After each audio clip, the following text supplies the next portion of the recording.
मित्रांनो, सुलभ भारती मराठी या पाठ्यपुस्तकातील कविता 11वी इयत्ता 7वी या पाठ्यपुस्तकामधील ही 11वी जी कविता आहे लेख.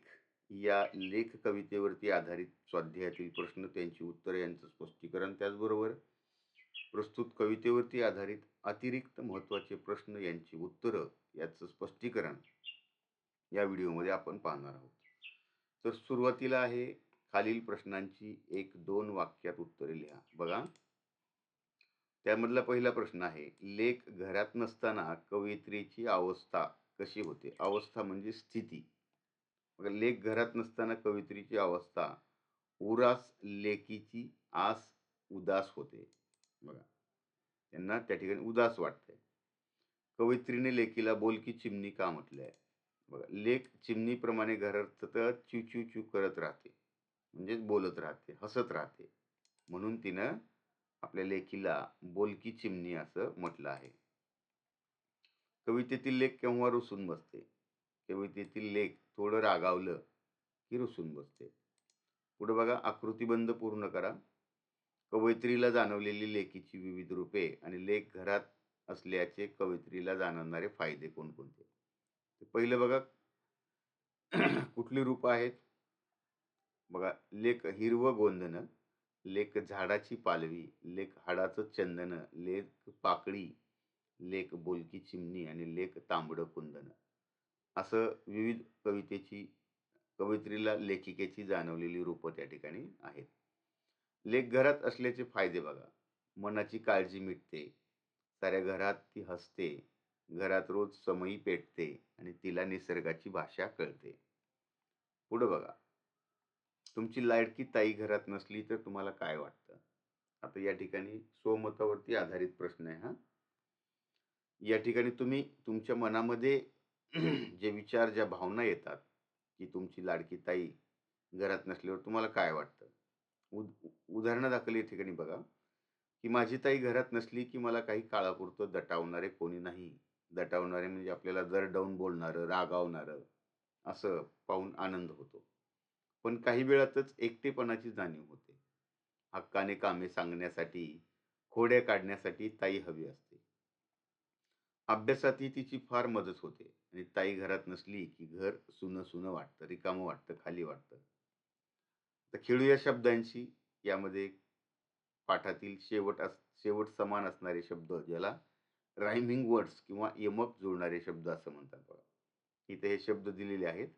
कुंदन चंदन मनाची घराची, मिटते पेटते उरास उदास, असते बसते भाषा आशा. आता या ठिकाणी बघा, वाचण्यासाठी एक तुम्हाला ओळी दिलेल्या आहेत. त्या ठिकाणी बघा, शेवट समान असणारे शब्द, छावा रावा, राजा मजा, ठेवा वाहवा, चार फार. आता पुढे बघा, मराठी विलोमपद म्हणजे असे वाक्य जे उलटे वाचले तरी अगदी सोपे असते. बघा, टेप आना आपटे. बघा, इकडून दोन्ही बाजूनी जरी वाक्य हे वाचलं आपण, है ना, तरी ते दोन्हीकडून सारखं. बघा, टेप आना आपटे. मग इथं सुद्धा टेप, टेप, इथं बघा, आता आना आणि आपटे, अशाच प्रकारे हे वाक्य आहे, हे तुम्ही पाहू शकता इथं. आता पुढचं आहे, खालील चित्र पाहून आपल्या भावना व्यक्त करणारी वाक्य लिहा. ससा आहे, एक मुलगी आहे आणि इथं चालताना पायामध्ये दगड आहे, चालताना रस्त्यावरती दगड आहे आणि पायाला ठेच लागली आहे. तर वा, बघा या ठिकाणी पांढरा शुभ्र, वाह वाह, पांढरा शुभ्र ससा आणि त्याची चपळाई मन हरकून टाकते. छान, सईचा फ्रॉक नवीन, सईचा नवीन फ्रॉक फारच सुंदर आहे. पुन्हा ठेच लागल्यानंतर, आई ग, ठेच लागली आणि कळ मस्तकात गेली. अशा प्रकारे. तर या ठिकाणी बघा, हे केवळ प्रयोगी अवयव दिलेले आहेत. पाठीमागच्या पाठांमध्ये सुद्धा आपण याची माहिती पाहिलेली आहे आणि याबद्दलचे स्पष्टीकरण देणारे शब्दांच्या जाती किंवा इतर जे सर्व व्याकरण आहे, मराठी व्याकरण, याचे स्पष्टीकरण देणारे व्हिडिओ आपल्या चॅनलवरती आहेतच, त्या ठिकाणी तुम्ही पाहू शकताय आवश्यकता वाटली तर. आता अतिरिक्त महत्त्वाचे प्रश्न आहेत. लेखिकेच्या मते उरास आस केव्हा लागते? लेखिकेच्या मते लेख घरात नसली की उरास आस लागते. एका वाक्यातले हे प्रश्न आहेत. मनाची काळजी केव्हा मिटणार आहे? लेख असली की मनाची काळजी मिटणार आहे. वेळ जागीच थांबते असे लेखिका केव्हा म्हणते?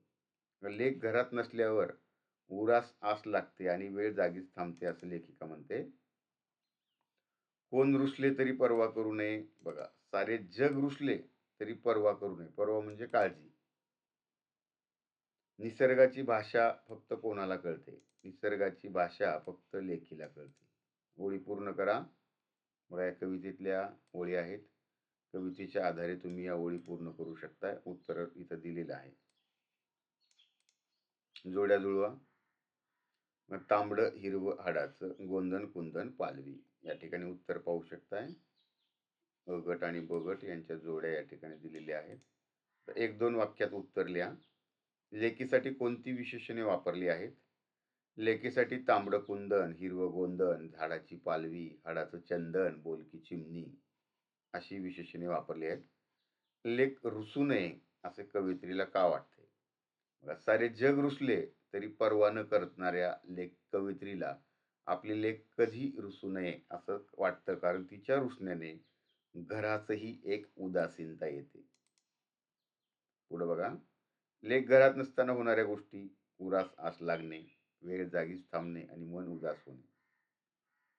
एका शब्दात उत्तर द्या. लेख घरात असताना काय पेटतं? तर समई. काळ्या रात्रीला कशाची आशा लागते? सकाळची. आता इथे बघा, पृष्ठ क्रमांक 40 वरती ज्या ओळी दिलेल्या आहेत त्या ओळी आपण पूर्ण करायच्या. तर रिकाम्या जागा. अशी डॅश डॅश बोलकी साऱ्या घरात हसते. बघा, लेक असता घराची रोज डॅश डॅश पेटते समई. आणि अशी चिमणी बोलकी. इथं उत्तर थोडस मागं पुढं झालेलं आहे, तुम्ही समजून घ्या. पण आपली डॅश डॅश कधी रुसू नये. काय रुसू नये? पाकळी. आता पुढे एक दोन वाक्यात उत्तर लिहा. लेख घरी असताना काय होतं? लेख घरी असताना मनाची काळजी मिटते, घरात नेहमीच समय पेटते आणि लेकीला काय कळतं? तर लेखिकेला निसर्गाची भाषा कळते. काव्य सौंदर्य स्पष्ट करा. या कवितेच्या ओळी दिलेल्या आहेत आणि त्याचं काव्य सौंदर्य बघा, इथं उत्तर दिलेलं आहे. तर व्याकरण आणि भाषा अभ्यासावरती प्रश्न आहेत याच कवितेवरती आधारित. समानार्थी शब्द: लेख म्हणजे मुलगी, झाड ज्याला तरू किंवा वृक्ष म्हणतात, घर म्हणजे सदन किंवा गृह, आस इच्छा, ऊर हृदय, विश्व जग. वचन बदला. लेख लेख, हाड हाडे, हाड एक वचन, अनेक वचन हाडे, आस दोन्ही वचनामध्ये एकच, चिमणी चिमण्या, पाकळ्या अनेक वचन, पाकळी एक वचन. लिंग बदला. लेख लेख दोन्ही लिंगामध्ये शब्द सारखाच आहे, चिमणी चिमणा. विलोमपद बघा, त्याची व्याख्या: असे वाक्य आहे ना. बघा, आपण वरती ते पाहिलेलंच आहे. टे पाना आपटे, ती होडी जाडी होती. बघा, उलट आणि सवास दोन्ही बाजूनी वाचलं तरी ते वाक्य तसंच येतं. तर विद्यार्थी मित्रांनो, लेख या कवितेचा थोडक्यात परिचय पाहायचा झाला तर कवयित्री अस्मिता जोगदंडे यांनी लेख या आपल्या कवितेतून लेकीच्या निरागसपणाचं सुंदर वर्णन केलेलं आहे. लेकीची विविध रूपे सांगतानाच तिच्या अस्तित्वाने सगळं घर हसणे, प्रसन्न व बोलके होत असल्याचे कवयित्री सांगतात. तिच्या हसण्या रुसण्याने घरात घरपण राहतं, अशा लेकीचं सुयोग्य वर्णन केलेलं आहे. कवितेचा भावार्थ बघा, शब्दशः या ठिकाणी तुम्ही पाहू शकताय. आता कवितेमध्ये आलेला हा शब्दार्थ आहे. लेक म्हणजे काय वा? मुलगी किंवा जिला डॉटर म्हणतात. मग त्या शब्दांचा मराठीमध्ये आणि त्यालाच इंग्रजीमध्ये अर्थ या ठिकाणी दिलेले आहेत. या ठिकाणी तुम्ही पाहू शकताय. पुढं कवितेमध्ये आलेले वाक्यप्रचार: आस असणे म्हणजे एखाद्या गोष्टीची तीव्र इच्छा होणे, रुसून बसणे म्हणजेच रागावणे, पर्वा न करणे म्हणजेच काळजी न करणे आणि काळजी मिटणे म्हणजे चिंता दूर होणे. तर अशा प्रकारे मित्रांनो आपण या ठिकाणी थांबतोय. व्हिडिओ आवडला तर लाईक करा आणि अशाच प्रकारचे नवनवीन व्हिडिओ पाहण्यासाठी कृपया चॅनलला सबस्क्राईब करा आणि जास्तीत जास्त व्हिडिओ आपल्या मित्रांकडे शेअर करा. धन्यवाद.